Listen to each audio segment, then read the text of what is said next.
আসসালামু আলাইকুম। আজ আমরা ইন্টিগ্রেটেড ফার্মিংয়ের একটি উদাহরণ নিয়ে আলোচনা বলব। এই পদ্ধতিতে একটি মাত্র জায়গা ব্যবহার করে আপনি মাছ, ছাগল, মুরগি এবং কবুতর পালন করতে পারবেন। এটি একটি সাশ্রয়ী এবং পরিবেশবান্ধব ফার্মিং পদ্ধতি যা স্মল এবং বড় উভয় ফার্মের জন্য কার্যকরী।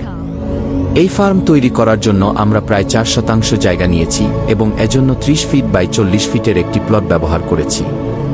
ফার্ম তৈরি করার জন্য আমরা প্রথমে বেইজ স্ট্রাকচার তৈরি করব এবং এজন্য 1.5 ফিট বাই 1.5 ফিটের ফুটিং কংক্রিট দিয়ে বানিয়ে তা প্রতি 10 ফিট দূরত্বে স্থাপন করব। এই ফুটিং এর সাথে আমরা মেটাল পাইপ বা অ্যাঙ্গেল স্থাপন করব। ফার্ম তৈরির অংশ হিসাবে আমরা প্রথমে মাছের ট্যাঙ্ক তৈরি করব। এই ট্যাঙ্ক আমরা ইট দিয়ে বানাবো এবং এজন্য ইটের দেয়াল তৈরি করব। ট্যাঙ্কের তলা আমরা সিমেন্ট দিয়ে গ্রাউন্ডিং করে দিব। এর ফলে ট্যাঙ্ক থেকে পানি লিক করতে পারবে না। এরপরে আমরা অ্যাঙ্গেলের সাপোর্ট স্ট্রাকচার তৈরি করব, যেন মুরগি বা ছাগলের ময়লা মাছের ট্যাঙ্কে না পড়ে। এরপরে আমরা সাপোর্ট স্ট্রাকচার তৈরি করব এবং মুরগির জন্য ঘর বানাবো। প্রথমে ঘরের নিচে ফ্রেম তৈরি করতে হবে এবং এরপরে উপরে কাঠ বা বাঁশে মাচা স্থাপন করতে হবে।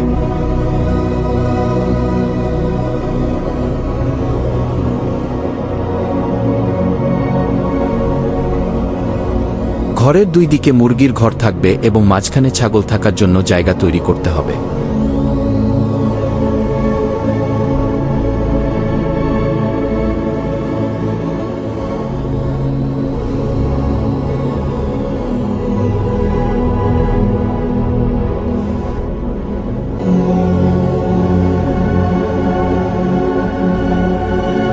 এরপরে ঘরের উপরে টিনের চালা স্থাপন করতে হবে। ছাগলের ঘরের উপরে দ্বিতল চালা তৈরি করার ফলে ঘরের ভিতরে বাতাস চলাচল করতে পারবে। এই দ্বিতল চালা এর মধ্যে কবুতর থাকতে পারবে। এবারে অল্প জায়গার মধ্যে সমন্বিত পদ্ধতিতে একাধিক প্রাণী পালন করা সম্ভব হবে এবং এই পদ্ধতিতে আপনি এক জায়গা ব্যবহার করে একাধিক ফার্মিং করতে পারবেন।